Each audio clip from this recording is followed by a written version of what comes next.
Olá pessoal, estamos aqui para nossa aula de noções de asepsia e esterilização, tá bom? Nessa aula nós vamos trabalhar com 4 conceitos: o conceito de asepsia, antisepsia, desinfecção e esterilização, tá joia?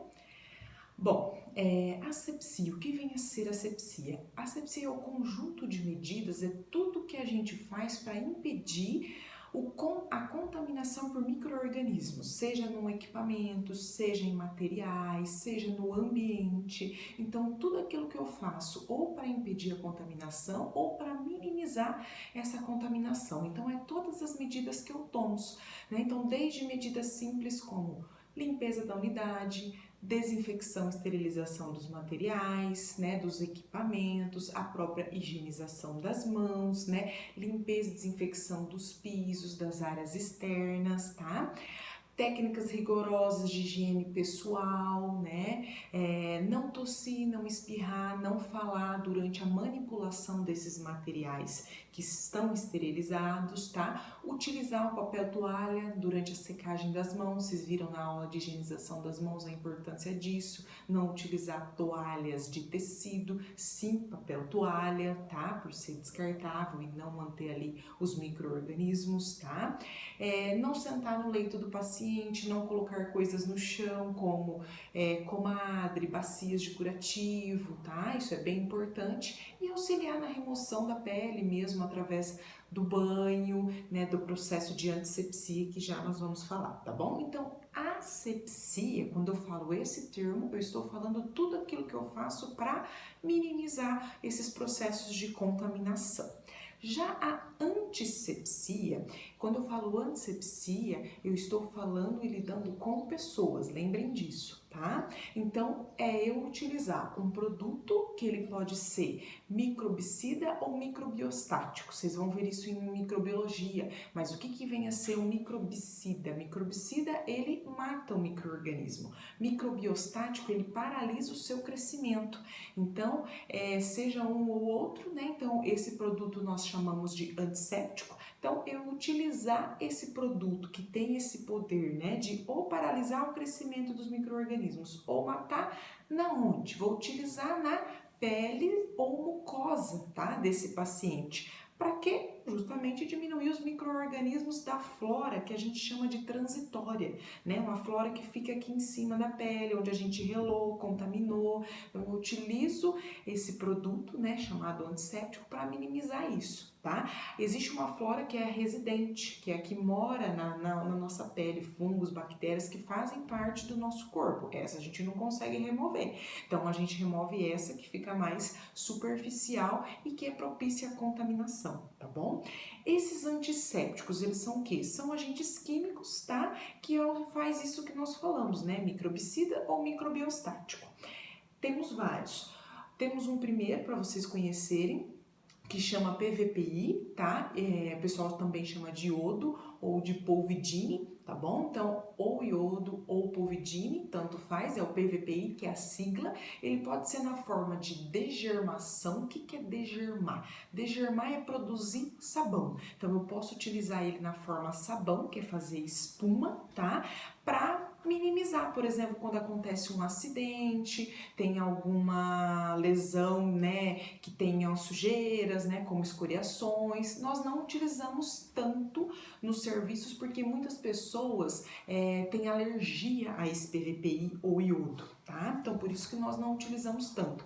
Existe ele na forma de sabão e existe ele também na forma alcoólica, tá? Vocês podem olhar aí na imagem, na aula de vocês, um abdômen, né, todo pintado de marrom, tá? Então, esse na forma alcoólica, ele não faz o sabão, a gente passa. Então, geralmente, o que eu faço às vezes num procedimento cirúrgico, por exemplo?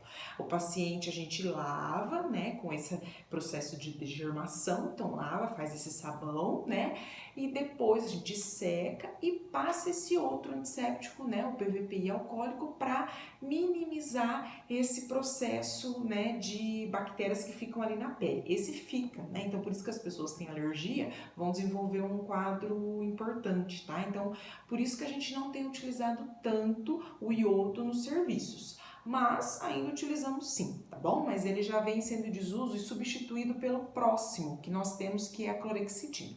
Só antes de mudarmos, olhem a imagem que vocês têm, que tem 2 frascos, tá? São muito parecidos, mas não são iguais. Então não confundam na hora de pegar lá nos armários, tá? Da enfermagem, nas bancadas onde fica guardado. Um, né, tem um rótulo geralmente mais azul e o outro vermelho. Se for dessa marca, por exemplo, aí é a Riodin, tá?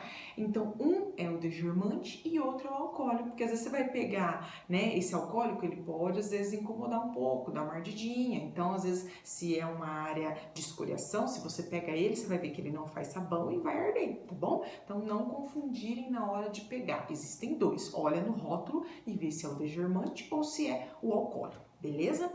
O outro produto que nós temos é também para antisepsia, esse é até mais utilizado nos serviços, é a clorexidina. A clorexidina também tem das 2 formas, desgermante, que faz um sabão, e alcoólica para fazer esse outro processo de antisepsia. Ela é geralmente mais clara, né, transparente. Muitos hospitais e unidades, ao invés de utilizar o sabão comum, esse de erva doce, tudo, sabonete, para lavar, fazer a higiene das mãos, já usam a própria clorexidina, tá? Com certeza, centros cirúrgicos UTIs trocam, né, o sabão comum para essa clorexidina. Por quê? Pela possibilidade de melhorar essa antisepsia da pele, né? E com isso levar menos contaminação para os pacientes e também se proteger da contaminação deles, tá? Então nós utilizamos, ele não tem a rachadura nas mãos, ele não incomoda tanto, tá? Ele diminui esse processo de alergia, né? Então ele é bem utilizado, tá? Não tem aqui, tem um cheirinho gostoso, tá bom? E tem ele na forma de antisséptico, por exemplo, para colocação de catéteres centrais, né? Alguns procedimentos, como paracentese, né? Que é tudo que às vezes eu vou perfurar o paciente, muitas vezes nós utilizamos como um antisséptico essa clorexidina, tá? Então, extremamente utilizada também nos serviços. E ali depois vocês têm a imagem, né, do álcool. O álcool 70, nós utilizamos o álcool a 70% nos serviços de saúde.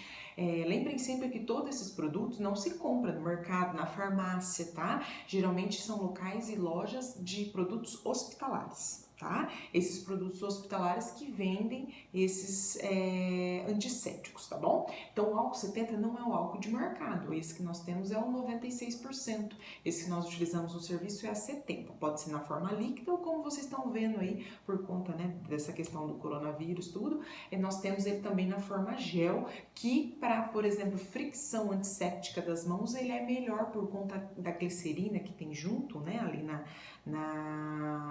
formação dele, na produção, então ele fixa melhor nas mãos e desliza, né, melhor ali na hora de fazer a fricção. Mas o álcool 70 líquido nós utilizamos muito também, por exemplo, para desinfecção dos materiais, né, do termômetro, do estetoscópio, aquele de colocar na orelha para ver a pressão, tá? E entre outras coisas, tá bom? Então, eu posso utilizar o álcool tanto para fazer antissepsia, que é para as pessoas, tá? Ou, por exemplo, para processos de desinfecção, que é o nosso próximo tópico, certo? Então, nós vimos até agora asepsia e antissepsia, beleza? Agora o terceiro, desinfecção. O que vem a ser a desinfecção? Eu vou tentar remover da onde, né, os micro-organismos? Das superfícies e dos equipamentos, principalmente, tá? De alguns materiais. Então, quando eu falo desinfecção, eu vou utilizar um produto que a gente chama de desinfetante para remover da superfície esses micro-organismos. Então, eu não estou falando de pessoas, então eu não vou desinfectar minha mão, eu não vou desinfectar o abdômen do paciente, eu vou fazer uma antissepsia. E eu vou não vou fazer uma antissepsia da bandeja, eu vou fazer uma desinfecção da bandeja, tá? É importante eu saber a diferença desses termos, porque no dia a dia do serviço nós utilizamos muito, né? E é errado, é incorreto, é feio a gente trocar um termo pelo outro, tá bom? Então não se faz desinfecção de pessoas e nem antissepsia de materiais, ok? Então vou utilizar esse desinfectante para a minha superfície, tá? Da mesma forma, também são agentes químicos que têm o poder de matar ou minimizar o crescimento dos micro-organismos, tá? E ele dividido em algumas categorias. Nós temos os desinfetantes de alto nível, nível intermediário ou baixo nível. Nível baixo, né, ou baixo nível, são aqueles que têm, eles matam, destroem, né, as bactérias, os fungos, tá? Mas dificilmente eles vão matar uma classe que chama micobactérias. Por exemplo, a tuberculose é uma micobactéria, Mycobacterium tuberculosis. Ela é bem difícil de matar, ela fica muito no ambiente, né? A hanseníase também. Então, por exemplo, um desinfetante de baixo nível não vai matar. Se você passar e aqui tiver um micro-organismo da tuberculose, não mata, tá? Porque ele é um de baixo nível. Já de nível intermediário, já destrói também fungos, vírus, bactérias, as micobactérias, tá? Então ele já é um desinfectante melhor, consegue matar. E o de alto nível, né, ele consegue matar praticamente tudo, ele só não consegue matar uma forma de reprodução das bactérias, que chama esporos.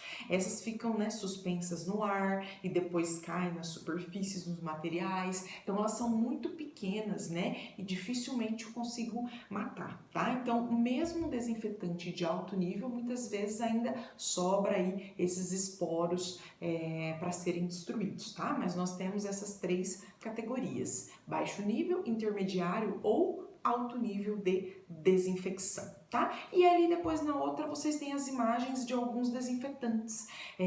Um muito comum é o hipoclorito de sódio. O hipoclorito faz parte da vulga, né, Quiboa, tá? Mas a Quiboa de mercado, ela tem uma concentração diferente do hipoclorito que nós utilizamos dentro do hospital. Geralmente o nosso é a 1%, ele é mais forte, tá?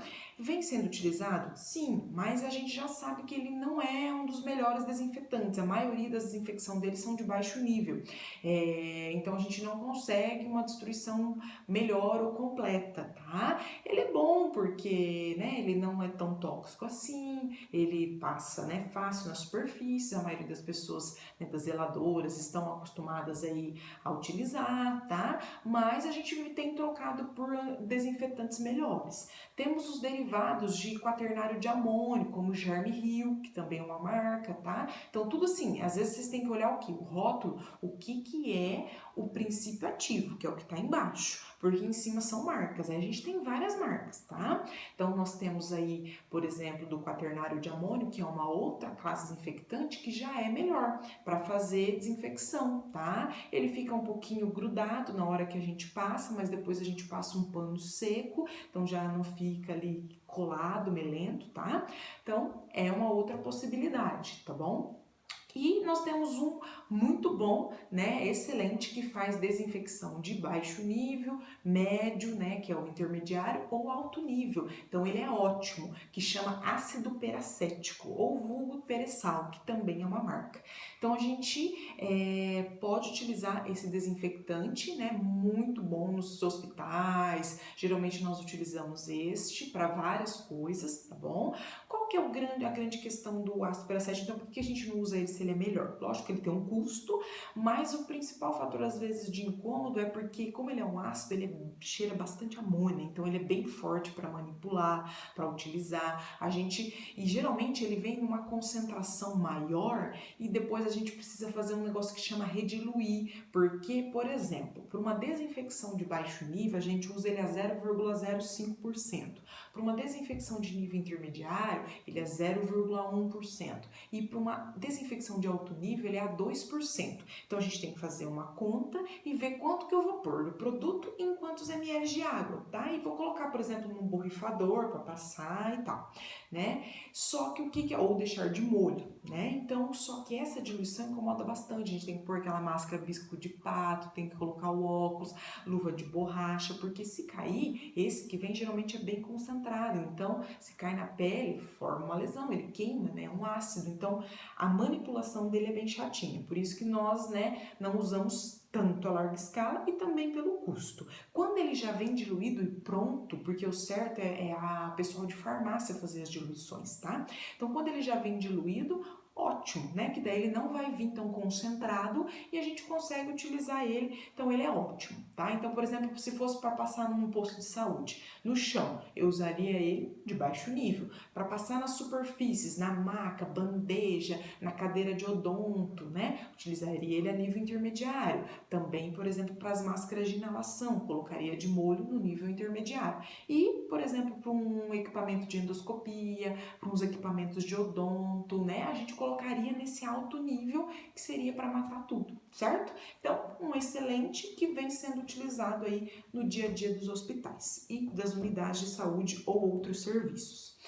Temos depois ali uma tabela que fala desses justamente desinfetantes que eu fui já orientando e comentando com vocês. Dá uma olhadinha, né? Ali tem o álcool, tem o quaternário, todos esses que eu já comentei com vocês. E nós temos um último processo que chama esterilização, tá? Dos materiais. Dá para esterilizar pessoas? Não. Por quê? Porque esterilização é matar tudo. Então, na esterilização é um processo que pode ser físico ou químico, e esse processo ele vai eliminar todas as formas de micro-organismo, incluindo aqueles esporos que eu falei há pouco, que é lá a forma de reprodução das bactérias, que uma desinfecção de alto nível não consegue fazer. Então, se esterilizar é matar tudo. Então eu vou matar tudo. Então não tem como eu matar todas as bactérias da minha pele, né? Não tem como eu jogar um ácido aqui e matar tudo, tá? Então esterilizar é eliminar todas as formas de micro-organismo. Por isso que não existe o termo, esse material que esterilizou, ele tá meio esterilizado. Não existe meio. Ou ele matou ou ele não matou. E para isso existe um processo bem complexo, tá? Geralmente a gente tem salas de esterilização, tá bom? Por exemplo, dentro de um hospital, essa sala chama Central de Material e Esterilização, que chama CME. Fica geralmente ao lado do centro cirúrgico, porque é onde tem um grande volume de utilização de materiais. Lá tem um enfermeiro responsável, tem técnicos de enfermagem, tem todo um fluxo, tá? Que organiza esses materiais. Ele vai passar por uma pré-lavagem, por uma outra lavagem, vai fazer uma desinfecção às vezes com algum produto, vai secar, nós vamos embalar, né, em uns kits ou num papel que chama grau cirúrgico, vamos embalar tudo isso, selar, fechar bonitinho e colocar, por exemplo, numa máquina que chama autoclave. Tá? Isso é uma esterilização por calor úmido, que a gente chama de autoclave. A autoclave é como se fosse uma panelona de pressão, né? Ela esteriliza por vapor de água, onde eu tenho uma temperatura elevada e pressão, tá? Justamente quando eu coloco água, que é uma água destilada nesse equipamento, e eu elevo a pressão e elevo a temperatura, a gente esteriliza os materiais. Por isso que a gente brinca que parece uma panelona de pressão. Lógico que ela é controlada, esquenta muito mais e chega numa pressão muito maior do que uma panela comum, beleza? Então, existe essa forma de esterilização que chama por calor úmido, que são as autoclaves. Temos nos hospitais, nessa central que eu falei para vocês, e depois temos também nas unidades, outras menores, ou tem, por exemplo, uma unidade de saúde central no município que faz a esterilização e distribui para as outras. Por quê? Porque é um processo custoso também.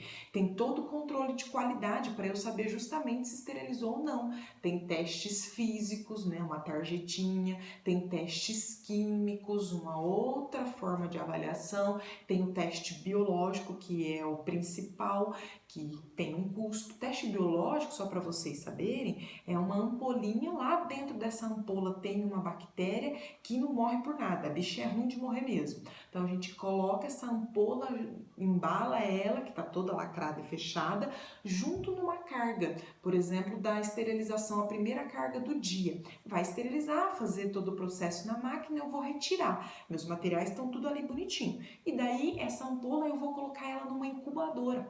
Aí eu vou colocar e vou ver se a bactéria cresce, certo? Se a bactéria crescer, significa que a máquina não matou aquela bactéria que era super difícil de morrer. Então, não matou tudo desses materiais também. Então, não tem um controle de qualidade adequado. A gente vai fazer uma manutenção do equipamento, vai ver o que aconteceu, porque não esterilizou. E a gente recolhe e faz tudo de novo, certo? Então, tem todo um teste, todo um controle de qualidade, um custo. Por isso que existe uma central, muitas vezes, para isso. com enfermeiros controlando, cheios de protocolos, tá? E depois que esteriliza também, esses materiais eles ficam guardados, né, em locais com temperatura controlada, ar-condicionado, tá? Pra gente manter uma validade de esterilização. E daí cada kit, equipamento tem sua validade. Alguns são 7 dias, outros 15, outros 30 dias, certo? Então tem todo um controle desse processo para a gente garantir que ali não tem nenhuma forma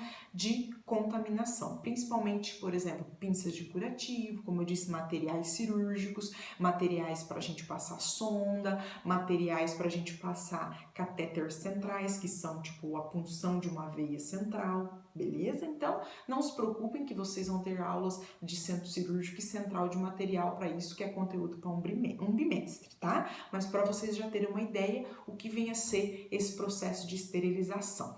Além do calor úmido, que é uma forma, nós temos outras, como por exemplo a pasteurização, né, utilizada muito aí nos leites, né, para matar, né, e não ter contaminação. O ácido peracético, que eu falei há pouco para vocês. Então, além de fazer uma desinfecção de alto nível, às vezes ele até esteriliza, dependendo da concentração e do tempo de permanência de molho, por exemplo, tá? Então, existem várias formas de esterilizar. Existem, por exemplo, das seringas e gases. Por que a gente não põe elas numa autoclave, né? As seringas, agulhas, porque são de plástico e o plástico vai derreter no calor úmido. Então, algumas coisas, traqueias, né, que é aqueles canos que vai nos respiradores, dos aparelhos de endoscopia que são borracha. Então, o que for plástico, borracha, essas coisas vão derreter. Não tem como a gente colocar dentro de uma autoclave, tá? Então, aí existem outras formas de esterilização através dos gases, por exemplo. Né? Que aí, por exemplo, você pode ver no pacotinho da seringa, vem lá escrito que ela é esterilizada, tá? Então, depois tem ali, ó, uma figura para vocês verem autoclaves, tem ali uma de grande porte que nós utilizamos nesses carrinhos, principalmente nos grandes centros de esterilização, nos hospitais ou unidades maiores, tem as autoclaves menores, tá? Tem que também ser uma autoclave boa, com controle de qualidade, tem toda a manutenção anual, semestral, quinzenal que a gente faz, para garantir sempre, né, esse processo de esterilização. E tem ali as imagens, ó, dos campos, né, dos kits aí de cirurgias que a gente enrola nesses panos, que chamamos de... É como se fosse um TNT, tá? E aí tem os campos cirúrgicos, que é como se fosse um brim, tá? Nós utilizamos aí para embalar, porque depois eu vou desembalar, né? Vou mostrar depois na prática aqui para vocês, a gente manipulando esses materiais para não contaminar, porque o que tá lá dentro tá tudo estéreo. Se eu colocar a mãozona lá sem a luva adequada, que é a minha luva estéreo, eu vou contaminar, ok? E depois tem ali o do grau cirúrgico, ok? E aí, alguns princípios para fechar. Sempre eu vou fazer processos de desinfecção, né, das superfícies, a antisepsia das pessoas, do menos contaminado para o mais contaminado, do distal para o proximal, do superior para o inferior, certo? Movimentos amplos e únicos e unidirecionais. E sempre vou utilizar a face, né, de cada vez, por exemplo, do pano, do algodão que eu estiver utilizando, ok? Então são alguns princípios básicos que depois aqui na prática eu mostro para vocês. Joinha?